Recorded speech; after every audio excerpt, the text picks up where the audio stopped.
ಇತಿಹಾಸದಲ್ಲಿ ಅನೇಕ ಜನ ಜನಿಸಿದ್ದಾರೆ, ಆದರೆ ಈ ವ್ಯಕ್ತಿ ಜನಿಸಿದ್ದು ನಮ್ಮ ಸಮಾಜವನ್ನು ಬದಲಿಸುವುದಕ್ಕಾಗಿ. ಇವರು ಜನಿಸಿದ್ದು ಜಾತಿ ಭೇದ ಭಾವ ತುಂಬಿದ ಕಾಲದಲ್ಲಿ. ಆ ಎಲ್ಲಾ ಸಮಾಜದ ಕಲಹಗಳನ್ನು ಪ್ರಶ್ನಿಸುತ್ತಾ ಬೆಳೆದವರು ಇವರು 800 ವರ್ಷಗಳ ಹಿಂದೆ ಬರೆದ ವಚನ ಸಾಹಿತ್ಯ ನಮಗೆ ಇಂದಿನವರೆಗೆ ನಮ್ಮ ಜೀವನಕ್ಕೆ ದಾರಿದೀಪವಾಗಿವೆ. ವೈದಿಕ ಧರ್ಮವನ್ನು ತ್ಯಜಿಸಿ ಲಿಂಗಾಯತ ಧರ್ಮವನ್ನು ಕಟ್ಟಿದವರು, ಇಷ್ಟಲಿಂಗವನ್ನು ಕಂಡುಹಿಡಿದವರು, ವಿಶ್ವಗುರು ಜಗದ್ಗುರು ಎಂದು ಪ್ರಸಿದ್ಧರಾಗಿ ಮೊಟ್ಟ ಮೊದಲ ಲೋಕಸಭೆಯನ್ನು ಪ್ರತಿಷ್ಠಾಪಿಸಿದವರು ಇವರೇ ನಮ್ಮ ಬಸವಣ್ಣನವರು. ಸೊ ಹಾಯ್ ಹಲೋ ನಮಸ್ಕಾರ ವೀಕ್ಷಕರೇ, ಎಲ್ಲರಿಗೂ ನನ್ನ ಯೂಟ್ಯೂಬ್ ಚಾನಲ್ಗೆ ಪ್ರೀತಿಪೂರ್ವಕವಾದ ಸ್ವಾಗತ. ಇಂದಿನ ಈ ವಿಡಿಯೋದಲ್ಲಿ ನಾವು ಬಸವಣ್ಣನವರ ಕುರಿತು ಸಂಪೂರ್ಣವಾದ ಮಾಹಿತಿಯನ್ನು ತಿಳಿದುಕೊಳ್ಳಲಿದ್ದೇವೆ. ಬಸವಣ್ಣನವರು ಹೇಗೆ ಹುಟ್ಟಿದರು, ಅವರ ಬಾಲ್ಯ ಜೀವನ ಹೇಗಿತ್ತು, ಅವರು ಏನೇನು ಕಲಿತರು, ಅವರ ವಚನ ಸಾಹಿತ್ಯದಲ್ಲಿ ಏನಿದೆ, ಹಾಗೂ ಅವರ ಸಾವು ಹೇಗಾಯಿತು, ಈ ಎಲ್ಲ ಮಾಹಿತಿಯನ್ನು ಇಂದಿನ ಈ ವಿಡಿಯೋದಲ್ಲಿ ತಿಳಿದುಕೊಳ್ಳೋಣ. ಈ ವಿಡಿಯೋ ತುಂಬಾ ಇಂಟ್ರೆಸ್ಟಿಂಗ್ ಆಗಿ ಇದೆ, ಸೊ ಕೊನೆಯವರೆಗೂ ಮಿಸ್ ಮಾಡದೆ ನೋಡಿ. ಇಷ್ಟ ಆದರೆ ಲೈಕ್ ಮಾಡೋದನ್ನು ಯಾವುದೇ ಕಾರಣಕ್ಕೂ ಮರೆಯಬೇಡಿ. ಸೊ ಹಾಗಾದ್ರೆ ಇನ್ನೇಕೆ ತಡ, ಲೆಟ್ಸ್ ಬಿಗಿನ್ ದ ವಿಡಿಯೋ. ಭಾರತದ ಕರ್ನಾಟಕ ರಾಜ್ಯದಲ್ಲಿ ಬಿಜಾಪುರ ಅಥವಾ ವಿಜಯಪುರ ಎಂಬ ತಾಲೂಕು ಇದೆ. ಇಲ್ಲಿ ಬಸವನ ಬಾಗೇವಾಡಿ ಅಥವಾ ಇಂಗಲೇಶ್ವರ ಬಾಗೇವಾಡಿ ಎಂಬ ಊರಿದೆ. ಈ ಗ್ರಾಮದಲ್ಲಿ ಕಂಬೆ ಕುಲದ ಶೈವ ಬ್ರಾಹ್ಮಣರ ಮನೆತನದಲ್ಲಿ ಮಾದರಸ ಹಾಗೂ ಮಾದಲಾಂಬಿಕೆಯ ಮಗನಾಗಿ ಜನಿಸಿದವರು ಈ ಬಸವಣ್ಣನವರು. ಆದರೆ ಬಸವಣ್ಣನವರು ಹುಟ್ಟಿದ ತಕ್ಷಣ ಕಣ್ಣು ತೆರೆಯದೆ ಬಾಯಿ ತೆರೆಯದೆ ನಿಷ್ಕ್ರಿಯವಾಗಿದ್ದರು. ಇದನ್ನು ಕಂಡು ಅವರ ಅಪ್ಪ ಅಮ್ಮ ಗಾಬರಿಯಾದರು. ಆಗ ಮಾದರಸರ ಕುಲಗುರುಗಳೂ ಆಗಿದ್ದ ಜಾತವೇದ ಮುನಿಗಳು ಮನೆಗೆ ಬರುತ್ತಾರೆ. ಮನೆಗೆ ಬಂದು ಅವರು ಬಸವಣ್ಣನವರ ಹಣೆಯ ಮೇಲೆ ಭಸ್ಮವನ್ನು ಧರಿಸಿ ಕಿವಿಯಲ್ಲಿ ಕೆಲವು ಮಂತ್ರಗಳನ್ನು ಪಠಿಸುತ್ತಾರೆ. ಆಗ ಬಸವಣ್ಣನವರು ಎದ್ದು ಅಳುವುದಕ್ಕೆ ಪ್ರಾರಂಭಿಸುತ್ತಾರೆ.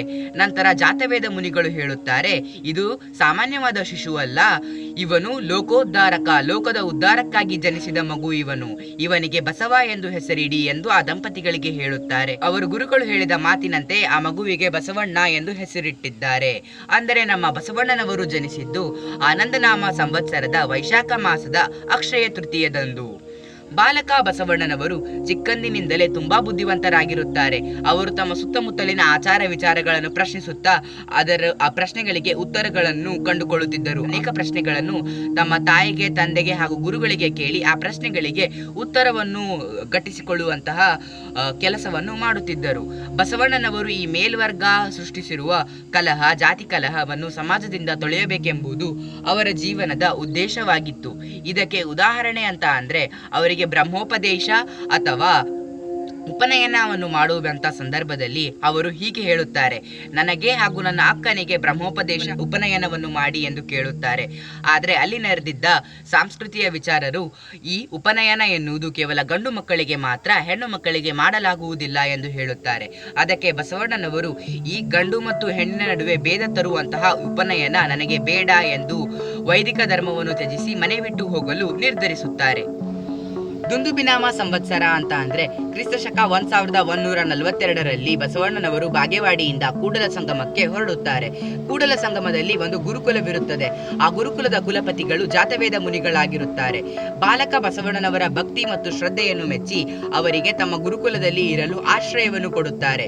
ಕೂಡಲ ಸಂಗಮದಲ್ಲಿನ ದೇವಾಲಯದಲ್ಲಿ ಬಾಲಕ ಬಸವರು ಅರ್ಚಕರಾಗಿ ಕಾರ್ಯ ಮಾಡುತ್ತಾ ವಿದ್ಯಾಭ್ಯಾಸವನ್ನು ಮಾಡುತ್ತಾರೆ. ಅಲ್ಲಿ ಅವರು ವೇದಗಳ ಅಧ್ಯಯನವನ್ನು ಮಾಡುತ್ತಾರೆ. ಅವರು ವ್ಯಾಕರಣ, ತತ್ವಶಾಸ್ತ್ರ, ಕನ್ನಡ ಮತ್ತು ಸಂಸ್ಕೃತ ಭಾಷೆಯಲ್ಲಿ ಅಧ್ಯಯನ ಮಾಡಿ ಪಾಂಡಿತ್ಯವನ್ನು ಪಡೆಯುತ್ತಾರೆ. ಇವರು ಸಾಮಾಜಿಕ ಅಸಮಾನತೆಗಳನ್ನು ಹುಡುಕುತ್ತಾ ಅದರ ಮೂಲ ಕಾರಣವನ್ನು ಹುಡುಕುತ್ತಾ ಹೋಗುತ್ತಾರೆ. ಮುಂದೆ ಇವರು ಕೂಡಲ ಸಂಗಮ ದೇವ ಎಂಬ ಅಂಕಿತ ನಾಮವನ್ನು ಬಳಸುತ್ತಾರೆ. ಆ ನಾಮವನ್ನು ಬಳಸಿ ವಚನಗಳನ್ನು ಬರೆಯಲು ಪ್ರಾರಂಭಿಸುತ್ತಾರೆ. ತಮ್ಮ 21ನೆಯ ವಯಸ್ಸಿಗೆ ಬಸವಣ್ಣನವರಿಗೆ ಪರಮಾತ್ಮನಿಂದ ಸಾಕ್ಷಾತ್ಕಾರವಾದದ್ದು ಎಂದು ನಂಬುತ್ತಾರೆ. ಹಾಗೆ ಅವರು ಕೂಡಲ ಸಂಗಮದಲ್ಲಿ ಇದ್ದಾಗ ಕಪ್ಪಳ್ಳಿ ಸಂಗಯ್ಯರಿಂದ ದೀಕ್ಷೆಯನ್ನು ಪಡೆಯುತ್ತಾರೆ. ಹೀಗೆ ಬ್ರಾಹ್ಮಣರಾಗಿ ಹುಟ್ಟಿ ಬಸವಣ್ಣನವರು ವೀರಶೈವರಾಗಿ ಬದಲಾಗುತ್ತಾರೆ. ಬಸವಣ್ಣನವರಿಗೆ ಪರಮಾತ್ಮನ ಅನುಗ್ರಹವಾಗುತ್ತದೆ. ಪರಮಾತ್ಮನ ಅನುಗ್ರಹವಾದ ನಂತರ ಬಸವಣ್ಣನವರ ಮನ ಪರಿವರ್ತನೆ ಆಗುತ್ತದೆ. ಅವರಿಗೆ ಜ್ಞಾನೋದಯವಾಗುತ್ತದೆ. ಅವರು ಕೂಡಲ ಸಂಗಮದಲ್ಲಿ ಮಾತ್ರ ಶಿವನಿದ್ದಾನೆ ಎಂಬ ಪರಿಕಲ್ಪನೆಯನ್ನು ಹೊಂದಿರುತ್ತಾರೆ. ಆ ಪರಿಕಲ್ಪನೆ ಬದಲಾಗಿ ಇಡೀ ಬ್ರಹ್ಮಾಂಡದಲ್ಲಿ ಶಿವನು ಇದ್ದಾನೆ ಎಂಬುದು ಅವರಿಗೆ ಅರಿವಾಗುತ್ತದೆ. ದೇವರು ನಿರಾಕಾರ, ಆದ್ದರಿಂದ ಅವನಿಗೆ ಯಾವುದೇ ಮನುಷ್ಯನ ಅಥವಾ ಪ್ರಾಣಿಯ, ಪಕ್ಷಿಯ ಆಕಾರವನ್ನು ಕೊಟ್ಟರೆ ತಪ್ಪಾಗುತ್ತದೆ ಎಂದು ಇಡೀ ಬ್ರಹ್ಮಾಂಡದ ಆಕಾರ ಅಂತ ಅಂದ್ರೆ ಗೋಲಾಕಾರದಲ್ಲಿ ಶಿವನನ್ನು ಪೂಜಿಸಬೇಕು ಎಂದು ಇಷ್ಟಲಿಂಗವನ್ನು ಕಂಡುಹಿಡಿಯುತ್ತಾರೆ. ಅದನ್ನು ಕಂಡುಹಿಡಿದು ಮೊಟ್ಟ ಮೊದಲು ತಾವೇ ಧರಿಸಿ ಪೂಜಿಸಲು ಆರಂಭಿಸುತ್ತಾರೆ. ಬಸವಣ್ಣನವರು ಇಷ್ಟಲಿಂಗವನ್ನು ಕಂಡುಹಿಡಿದು ತಾವೇ ಪೂಜಿಸುವುದಕ್ಕೆ ಪ್ರಾರಂಭಿಸಿದ್ದರಿಂದ ಅವರು ಇಷ್ಟಲಿಂಗವನ್ನು ಕಂಡುಹಿಡಿದಿದ್ದರಿಂದ ಬಹಳ ಜನ ಇವರನ್ನು ಇಷ್ಟಲಿಂಗ ಜನಕ ಎಂದು ಸಹ ಕರೆಯುತ್ತಾರೆ. ನಂತರ ಇವರಿಗೆ ಮತ್ತೆ ಪರಮಾತ್ಮನ ಅನುಗ್ರಹ ಆದ ನಂತರ ಅವರಿಗೆ ಹೃದಯದಲ್ಲಿ ಒಂದು ಹೊಸ ಧರ್ಮದ ಪರಿಕಲ್ಪನೆ ಉಂಟಾಗುತ್ತದೆ. ಅವರು ಬಸವಣ್ಣನವರಿಗೆ ಇದ್ದ ಎಲ್ಲಾ ಧರ್ಮಗಳಲ್ಲೂ ಸಹ ಒಂದೊಂದು ಒಳ್ಳೆಯ ವಿಷಯ ಕಾಣಿಸಿರುತ್ತದೆ. ಆದರೆ ಅವರಿಗೆ ಯಾವುದೇ ಧರ್ಮ ಆಗಿರಲಿ ಅದು ಸಂಪೂರ್ಣವಾಗಿ ಅವರಿಗೆ ಹಿಡಿಸಿರುವುದಿಲ್ಲ, ಇಷ್ಟವಾಗಿರುವುದಿಲ್ಲ. ಅದಕ್ಕಾಗಿ ಬಸವಣ್ಣನವರು ಇಷ್ಟಲಿಂಗ ದೀಕ್ಷೆ ಎಂಬ ಧರ್ಮ ಸಂಸ್ಕಾರದ ಆಧಾರದ ಮೇಲೆ ಲಿಂಗಾಯತ ಎಂಬ ಒಂದು ಹೊಸ ಧರ್ಮವನ್ನು ಸ್ಥಾಪನೆ ಮಾಡಿರುತ್ತಾರೆ. ನಂತರ ಬಸವಣ್ಣನವರಿಗೆ ಪರಮಾತ್ಮನ ಅನುಗ್ರಹವಾದದ್ದು ಹೊಸ ಧರ್ಮವನ್ನು ಸ್ಥಾಪಿಸುವುದಕ್ಕೆ ಎಂದು ಕೆಲವು ಜನ ನಂಬುತ್ತಾರೆ. ನಂತರ ಯುವನಾಮ ಸಂವತ್ಸರದ ಮಕರ ಸಂಕ್ರಾಂತಿಯ ದಿನ ಕೂಡಲ ಸಂಗಮದ ಗುರುಕುಲದಲ್ಲಿ ಒಂದು ಘಟಿಕೋತ್ಸವ ನಡೆಯುತ್ತದೆ. ಆ ಉತ್ಸವದ ಮುಖ್ಯ ಅತಿಥಿಯಾಗಿ ಚಾಲುಕ್ಯ ರಾಜ್ಯದ ಬಿಜ್ಜಳರಾಯನ ಪ್ರಧಾನಿಯಾಗಿದ್ದ ಬಲದೇವರು ಆಗಮಿಸಿರುತ್ತಾರೆ. ಬಸವಣ್ಣನವರ ಪ್ರತಿಭೆ ಹಾಗೂ ಪಾಂಡಿತ್ಯವನ್ನು ಮೆಚ್ಚಿ ಬಲದೇವರು ತಮ್ಮ ಒಬ್ಬಳೇ ಮಗಳಾದ ಗಂಗಾಂಬಿಕೆಯನ್ನು ಬಸವಣ್ಣನವರಿಗೆ ಮದುವೆ ಮಾಡಿಕೊಡಲು ಮುಂದೆ ಬರುತ್ತಾರೆ. ಆದರೆ ಬಸವಣ್ಣನವರಿಗೆ ಸಾಂಸಾರಿಕ ಜೀವನದಲ್ಲಿ ಹೋಗುವುದು ಇಷ್ಟವಿರುವುದಿಲ್ಲ. ಅದಕ್ಕಾಗಿ ಪರಮಾತ್ಮನೇ ನೀನೇ ನನಗೆ ದಾರಿ ತೋರಿಸು ಎಂದು ಕೇಳಿಕೊಳ್ಳುತ್ತಾರೆ. ಆ ಸಂದರ್ಭದಲ್ಲಿ ಬಸವಣ್ಣನವರಿಗೆ ಎಲೆ ಮಗನೇ ನಿನಂ ಮರಿಹಿತದೋಳ್ ಮರೆದೆಪೆವು ನಿರಿ ಬಿಜ್ಜಳರಾಯಣಿಪ್ಪ ಮಂಗಳವಾಡಕ್ಕೆ ಹೋಗು ಎಂಬ ವಾಣಿ ದೇವರಿಂದ ಕೇಳಿಬರುತ್ತದೆ. ಆಗ ಪರಮಾತ್ಮನ ಮಾತಿನಂತೆ ಮದುವೆಯಾಗಿಯೂ ಆಧ್ಯಾತ್ಮಿಕ ಜೀವನವನ್ನು ಮುಂದುವರಿಸಬಹುದು ಎಂಬುದು ಬಸವಣ್ಣನವರಿಗೆ ತಿಳಿಯುತ್ತದೆ. ನಂತರ ಅವರು ವಿವಾಹತ ಜೀವನವನ್ನು ನಡೆಸಬೇಕು ಎಂದು ನಿರ್ಧಾರವನ್ನು ಮಾಡುತ್ತಾರೆ. ಗಂಗಾಂಬಿಕೆಯನ್ನು ವಿವಾಹವಾಗುತ್ತಾರೆ. ಸಿದ್ಧರಸನ ಮಗಳಾದ ನೀಲಾಂಬಿಕೆಯನ್ನು ಸಹ ಬಸವಣ್ಣನವರು ಮದುವೆಯಾಗುವಂತೆ ಪ್ರೀತಿಯ ಒತ್ತಾಯ ಬರುತ್ತದೆ. ಆಗ ಅದನ್ನು ನಿರಾಕರಿಸಲಾಗದೆ ಅವರನ್ನು ಸಹ ಮದುವೆಯಾಗುತ್ತಾರೆ. ಹಾಗಾದರೆ ಬಸವಣ್ಣನವರಿಗೆ ಇಬ್ಬರು ಹೆಂಡತಿಯರು, ಒಬ್ಬಕ್ಕೆ ಗಂಗಾಂಬಿಕೆ ಮತ್ತೊಬ್ಬಕ್ಕೆ ನೀಲಾಂಬಿಕೆ. ಒಬ್ಬ ಪ್ರಧಾನಿಯ ಅಳಿಯನಾಗಿ ಕುಳಿತು ತಿನ್ನುವುದು ಬಸವಣ್ಣನವರಿಗೆ ಎಳ್ಳಷ್ಟು ಸಹ ಇಷ್ಟವಿರುವುದಿಲ್ಲ. ಆದ್ದರಿಂದ ಬಸವಣ್ಣನವರು ತಾವೇ ಸ್ವತಃ ಕರುಣಿಕ ಕೆಲಸವನ್ನು ಸ್ವೀಕರಿಸುತ್ತಾರೆ.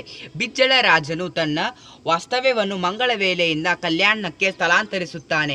ಆ ಸಂದರ್ಭದಲ್ಲಿ ಕೂಡ ಬಸವಣ್ಣನವರು ತಮ್ಮ ಕುಟುಂಬ ಸಮೇತರಾಗಿ ವಿಕ್ರಮನಾಮ ಸಂವತ್ಸರ ಅಂತ ಅಂದರೆ ಕ್ರಿಸ್ತಶಕ 1160ರಲ್ಲಿ ಕಲ್ಯಾಣವನ್ನು ಪ್ರವೇಶ ಮಾಡಿರುತ್ತಾರೆ. ಕಲ್ಯಾಣಕ್ಕೆ ಬಂದ ಮೇಲೆ ಬಸವಣ್ಣನವರ ಕಾರ್ಯಗಳು ಬಹಳ ತ್ವರಿತ ರೀತಿಯಲ್ಲಿ ಸಾಗಲು ಪ್ರಾರಂಭಿಸುತ್ತವೆ. ಒಂದು ಸಲ ಪುರಾತನ ಲಿಪಿಯಲ್ಲಿ ಬರೆದಿದ್ದ ಸುವರ್ಣ ಪತ್ರವನ್ನು ಓದಿ ರಾಜನ ಸಿಂಹಾಸನದ ಅಡಿಯಲ್ಲಿ ನಿಧಿ ಇದೆ, ಅದನ್ನು ತೆಗೆಸಿಕೊಡಲಿಕ್ಕೆ ಸಹಾಯ ಮಾಡುತ್ತಾರೆ ಬಸವಣ್ಣನವರು. ಬಸವಣ್ಣನವರ ಧರ್ಮಪತ್ನಿಯಾದ ಗಂಗಾಂಬಿಕೆಯವರು ಒಡವೆ ಕದ್ದ ಕಳ್ಳನ ಮನಸ್ಸನ್ನು ಬದಲಿಸಿ ಅವರನ್ನು ಒಬ್ಬ ಶರಣನಾಗಿ ಪರಿವರ್ತನೆ ಮಾಡುತ್ತಾರೆ. ಸಮಾಜದಲ್ಲಿ ವೈಶವಾಟಿಕೆ ವೃತ್ತಿಯನ್ನು ಮಾಡುತ್ತಿದ್ದ ಹೆಣ್ಣನ್ನು ಕೀಳಾಗಿ ನೋಡಲಾಗುತ್ತಿದ್ದ ಆ ಸಮಯದಲ್ಲಿ ಆ ಹೆಣ್ಣು ಮಕ್ಕಳಿಗೆ ಬಸವಣ್ಣನವರು ಮನ ಪರಿವರ್ತನೆ ಮಾಡಿ ಧರ್ಮ ಸಂಸ್ಕಾರವನ್ನು ನೀಡಿ ಅವರನ್ನು ಶರಣೀಯರನ್ನಾಗಿ ಪರಿವರ್ತಿಸುತ್ತಾರೆ. ಆಗಿನ ಸಮಾಜದಲ್ಲಿ ಅಸ್ಪೃಶ್ಯತರನ್ನು ಪ್ರಾಣಿಗಳಿಗಿಂತ ಕೀಳಾಗಿ ನೋಡಲಾಗುತ್ತಿತ್ತು. ಅಂತಹ ಅಸ್ಪೃಶ್ಯರ ಓಣಿಯಲ್ಲಿ ಸ್ವಯಂ ಬಸವಣ್ಣನವರು ಹೋಗಿ ಅವರಿಗೆ ಅಕ್ಷರಾಭ್ಯಾಸ ಧರ್ಮಜ್ಞಾನವನ್ನು ಕೊಟ್ಟು ಅವರನ್ನು ಶರಣರನ್ನಾಗಿ ಸ್ವೀಕಾರ ಮಾಡುತ್ತಾರೆ. ಹೀಗೆ ಬಸವಣ್ಣನವರು ಸಾಮಾಜಿಕ ಹಾಗೂ ಧಾರ್ಮಿಕ ಕ್ಷೇತ್ರಗಳಲ್ಲಿ ಅನೇಕ ಕಾರ್ಯಗಳನ್ನು ಮಾಡುವುದು ನೋಡಿ ನಾಡಿನ ಮೂಲೆ ಮೂಲೆಗಳಲ್ಲಿ ಅನೇಕ ಶರಣರು ಕಲ್ಯಾಣದತ್ತ ಧಾವಿಸಿ ಬರುತ್ತಾರೆ. ಬಸವಣ್ಣನಿಗೆ ಒಂದು ಜಾತಿರಹಿತವಾದ ಸಮಾಜವನ್ನು ನಿರ್ಮಾಣ ಮಾಡಬೇಕೆಂಬ ಕನಸಿರುತ್ತದೆ. ಆ ಕನಸನ್ನು ನನಸು ಮಾಡಿಕೊಳ್ಳುವುದಕ್ಕಾಗಿ ಅವರು ಅನುಭವ ಮಂಟಪವನ್ನು ಸ್ಥಾಪನೆ ಮಾಡುತ್ತಾರೆ. ಆ ಮಂಟಪದಲ್ಲಿ ದೇವನೊಬ್ಬ, ಸಮಸ್ತ ಮಾನವರು ಅವನ ಮಕ್ಕಳು ಎಂಬ ತತ್ವವನ್ನು ರೂಢಿಗೆ ತರುತ್ತಾರೆ. ಒಂದು ಶೂನ್ಯ ಪೀಠವನ್ನು ಸ್ಥಾಪಿಸುತ್ತಾರೆ. ಆ ಶೂನ್ಯ ಪೀಠದ ಮೊದಲ ಅಧ್ಯಕ್ಷರನ್ನಾಗಿ ಅಲ್ಲಮ್ಮ ಪ್ರಭುಗಳನ್ನು ನೇಮಕ ಮಾಡುತ್ತಾರೆ. ಅನುಭವ ಮಂಟಪದಲ್ಲಿ ಅಕ್ಕ ಮಹಾದೇವಿ, ಚನ್ನಬಸವಣ್ಣ, ಹಡಪದ ಅಪ್ಪಣ್ಣ, ಅಕ್ಕ ನಾಗಮ್ಮ ಹೀಗೆ 770 ಅಮರ ಶರಣರು, ಅಮರ ಗಣಗಳು ಸಮಾವೇಶರಾಗಿರುತ್ತಾರೆ. ಅನುಭವ ಮಂಟಪವೆಂಬ ಕಾರ್ಯಾಗಾರದಲ್ಲಿ ಅನೇಕ ವಚನಕಾರರು, ವಚನಗಾರ್ತಿಯರಿಂದ ವಚನ ಸಾಹಿತ್ಯ ಭರ್ಜರಿಯಾಗಿ ಹೊರಹೊಮ್ಮುತ್ತದೆ. ವಚನ ಸಾಹಿತ್ಯ ಎಂಬ ಸಂವಿಧಾನವೇ ಹೊರಹೊಮ್ಮುತ್ತದೆ. ಹೀಗೆ ಅನುಭವ ಮಂಟಪ ಜಗತ್ತಿನ ಮೊಟ್ಟ ಮೊದಲ ಲೋಕಸಭೆಯಾಗಿ ರೂಪುಗೊಳ್ಳುವುದಕ್ಕೆ ಕಾರಣ ಬಸವಣ್ಣನವರು. ತಮ್ಮ ಪ್ರಾಮಾಣಿಕ ಸೇವೆ ಮತ್ತು ಪ್ರತಿಭೆ ಪಾಂಡಿತ್ಯಗಳಿಂದ ಕಾರುಣಿಕ ವೃತ್ತಿಯಿಂದ ಮಂತ್ರಿ ಸ್ಥಾನಕ್ಕೆ ಏರುತ್ತಾರೆ ಬಸವಣ್ಣನವರು. ಮಂತ್ರಿಯಿಂದ ಪ್ರಧಾನಮಂತ್ರಿಯ ಹುದ್ದೆಗೆ ಸಹ ಬಸವಣ್ಣನವರು ಹೋಗುತ್ತಾರೆ. ಬಸವಣ್ಣನವರು ಹುಟ್ಟಿನಿಂದ ಸಮಗಾರರಾಗಿದ್ದ ಹರಳಯ್ಯ ಹಾಗೂ ಕಲ್ಯಾಣಮ್ಮ ದಂಪತಿಗಳಿಗೆ ಹಾಗೂ ಹುಟ್ಟಿನಿಂದ ಬ್ರಾಹ್ಮಣರಾಗಿದ್ದ ಮದವರಸರಿಗೆ ಇಷ್ಟಲಿಂಗ ದೀಕ್ಷೆಯನ್ನು ಕೊಟ್ಟು ಬ್ರಾಹ್ಮಣರಾಗಿದ್ದ ಅವರನ್ನು ತಮ್ಮ ಶರಣರನ್ನಾಗಿ ಸ್ವೀಕಾರ ಮಾಡಿ ಲಿಂಗಾಯತ ಧರ್ಮಕ್ಕೆ ಸೇರಿಸಿಕೊಳ್ಳುತ್ತಾರೆ. ಆನಂತರ ಹರಳಯ್ಯನವರ ಮಗಳಾದ ಶೀಲವಂತ ಹಾಗೂ ಮದವರಸರ ಮಗಳಾದ ಲಾವಣ್ಯ ಜೊತೆಗೆ ವಿವಾಹವನ್ನು ಮಾಡಿಸುತ್ತಾರೆ. ಈ ಮದುವೆಯ ನಂತರ ಸಿಡಿದೆದ್ದ ಸಾಂಪ್ರದಾಯಿಕವಾದಿಗಳು ಇದೊಂದು ಅಂತರ್ಜಾತೀಯ ವಿವಾಹ ಎಂದು ಕಲಹವನ್ನು ಸೃಷ್ಟಿಸಲು ಪ್ರಯತ್ನಿಸುತ್ತಾರೆ. ಆ ವಿವಾಹದ ನಂತರ ರಾಜನಿಗೆ ದೂರ ಕೊಡುತ್ತಾರೆ. ಸಂಪ್ರದಾಯವಾದಿಗಳ ಒತ್ತಡಕ್ಕೆ ಮಣಿದ ಬಿಜ್ಜಳ ಮಹಾರಾಜನು ಬಸವಣ್ಣನವರಿಗೆ ಗಡೀಪಾರು ಶಿಕ್ಷೆಯನ್ನು ವಿಧಿಸುತ್ತಾರೆ. ನಂತರ ಬಸವಣ್ಣನವರು ಆ ನಗರವನ್ನು ಬಿಟ್ಟು ಕೂಡಲ ಸಂಗಮಕ್ಕೆ ಮರಳುತ್ತಾರೆ. ಕೂಡಲ ಸಂಗಮಕ್ಕೆ ಬಸವಣ್ಣನವರು ಮರಳಿದ ನಂತರ ಕಲ್ಯಾಣದಲ್ಲಿ ಹರಳಯ್ಯ, ಮದವರಸರು ಹಾಗೂ ಇನ್ನುಳಿದ 3 ಶರಣರಿಗೆ ಶೀಲವಂತರನ್ನು ಬಂಧಿಸಿ ಅವರಿಗೆ ವಿಪರೀತ ಶಿಕ್ಷೆಯನ್ನು ವಿಧಿಸಲಾಗುತ್ತದೆ. ಆ ಶಿಕ್ಷೆಯ ಪ್ರಕಾರ ಶರಣರನ್ನು ಮೊದಲು ಬಯಲಿನಲ್ಲಿ, ಆನಂತರ ಕಾಯ್ದ ಕಬ್ಬನ ಸಲಾಕೆಗಳಿಂದ ಆ 3 ಶರಣರ ಕಣ್ಣುಗಳನ್ನು ಕೀಳಿಸಲಾಗುತ್ತದೆ. ನಂತರ ಆ 3 ಶರಣರನ್ನು ಒಂದು ಮದವೇರಿದ ಆನೆಗಳ ಕಾಲಿಗೆ ಕಟ್ಟಿ ಎಸೆಯಲಾಗುತ್ತದೆ. ಆ ಸಂದರ್ಭದಲ್ಲಿ ಆ 3 ಶರಣರಿಂದ ಅವರು ಅಳುವುದೂ ಇಲ್ಲ, ಕಿರ್ಚಾಡುವುದೂ ಇಲ್ಲ. ಅವರ ಬಾಯಿಯಿಂದ ಬರುವುದು ಒಂದೇ ಮಂತ್ರ, ಬಸವೇಶ್ವರ ಹರ ಹರ ಮಹಾದೇವ್ ಎಂಬ ಮಂತ್ರ ಅವರ ಬಾಯಿಯಿಂದ ಹೊರಹೊಮ್ಮುತ್ತಿರುತ್ತದೆ. ಆ ಘಟನೆಯ ನಂತರ ಬಿಜ್ಜಳದ ಸೈನಿಕರು ವಚನ ಸಾಹಿತ್ಯವನ್ನು ಸುಟ್ಟು ಹಾಕಲು ಪ್ರಯತ್ನಿಸುತ್ತಾರೆ. ಆ ಸಂದರ್ಭದಲ್ಲಿ ಅನೇಕ ಶರಣರು ತಮ್ಮ ಪ್ರಾಣವನ್ನು ಒತ್ತೆ ಇಟ್ಟು ವಚನ ಸಾಹಿತ್ಯವನ್ನು ರಕ್ಷಿಸುತ್ತಾರೆ. ಸತ್ಯಕ್ಕಾಗಿ, ತತ್ವಕ್ಕಾಗಿ, ಮುಂದಿನ ಜನಾಂಗಕ್ಕಾಗಿ ಅನೇಕ ಶರಣರು ತಮ್ಮ ಪ್ರಾಣವನ್ನು ತ್ಯಜಿಸಿ ಆ ವಚನ ಸಾಹಿತ್ಯವನ್ನು ರಕ್ಷಣೆ ಮಾಡುತ್ತಾರೆ. ಅವರು ಆ ದಿನ ತಮ್ಮ ಪ್ರಾಣವನ್ನು ತ್ಯಾಗ ಮಾಡಿದ್ದರಿಂದಲೇ ಇಂದು ನಾವು ಈ ದಿನ ವಚನಗಳನ್ನು ಓದುತ್ತಿರುವುದು. ಅಂದರೂ ಸಹ ಅನೇಕ ವಚನಗಳು ಸುಟ್ಟು ಹೋಗಿವೆ. ಅದರಲ್ಲಿ ಇನ್ನು ಕೆಲವಷ್ಟು ಸಹ ಇನ್ನೂ ತನಕ ಉಳಿದಿವೆ. ಕಲ್ಯಾಣ ಕ್ರಾಂತಿ ಎಂದು ಕರೆಯಲಾಗುತ್ತದೆ ಈ ಘಟನೆಯನ್ನು. ನಾನು ಇಷ್ಟು ತನಕ ವಿವರಿಸಿದ ಈ ಘಟನೆಯನ್ನು. ಕೂಡಲ ಸಂಗಮದಲ್ಲಿ ನೆಲೆಸಿದ್ದ ಬಸವಣ್ಣನವರು ಒಂದು ದಿನ ಇಷ್ಟಲಿಂಗ ಪೂಜೆಯನ್ನು ಮಾಡುವಂಥ ಸಂದರ್ಭದಲ್ಲಿ ತಲ್ಲೀನರಾಗಿರುತ್ತಾರೆ. ಆಗ ಅವರಿಗೆ ಒಂದು ವಾಣಿ ಕೇಳಿಸಿ ಬರುತ್ತದೆ ಹಾಗೂ ಅವರ ಮನಸ್ಸಿಗೆ ಸಹ ಆ ವಿಷಯ ಅನಿಸುತ್ತದೆ. ನಾನು ಈಗ ಪರಮಾತ್ಮನಲ್ಲಿ ಲೀನವಾಗಬೇಕೆಂದು ಅವರು ಪ್ರಾರ್ಥನೆ ಮಾಡುತ್ತಾರೆ. ಯಾಕಂದರೆ ಅವರು ಭೂಮಿಗೆ ಬಂದ ಉದ್ದೇಶ ತೀರಿದೆ ಎಂದು ಅವರಿಗೆ ಅನ್ನಿಸುತ್ತದೆ. ಅವರು ಯೋಗದ ಸಹಾಯದಿಂದ ಅವರು ದೇಹವನ್ನು ಪರಮಾತ್ಮನಲ್ಲಿ ಲೀನಗೊಳಿಸುತ್ತಾರೆ. ಹೀಗೆ ಬಸವಣ್ಣನವರು ಲಿಂಗೈಕ್ಯರಾಗುತ್ತಾರೆ. 2 ನದಿಗಳ ಸಂಗಮದಲ್ಲಿ ಒಂದು ಗುಹೆಯನ್ನು ಮಾಡಿ ಆ ಗುಹೆಯಲ್ಲಿ ಅವರ ಶರೀರವನ್ನು ಇಟ್ಟು ಸಮಾಧಿ ಮಾಡಲಾಗುತ್ತದೆ.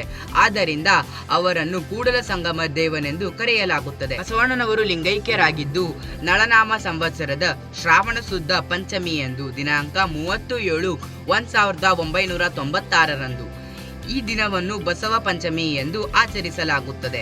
ಇವರು ಸಾಮಾನ್ಯವಾಗಿ ಸಹಜವಾಗಿ ಲಿಂಗೈಕ್ಯವಾದರೆಂದು ಕೆಲವು ಜನ ನಂಬುತ್ತಾರೆ. ಇನ್ನು ಕೆಲವರು ಬಸವಣ್ಣನವರ ಹತ್ಯೆ ಮಾಡಲಾಯಿತು ಎಂದು ಹೇಳುತ್ತಾರೆ. ಇಲ್ಲಿ ಯಾವುದಕ್ಕೂ ನಿಖರವಾದ ಆಧಾರ ಇಲ್ಲ. ಇವರು ನಮ್ಮಿಂದ ದೂರವಾಗಿ 800 ವರ್ಷ ಆಗುತ್ತಾ ಬಂತು.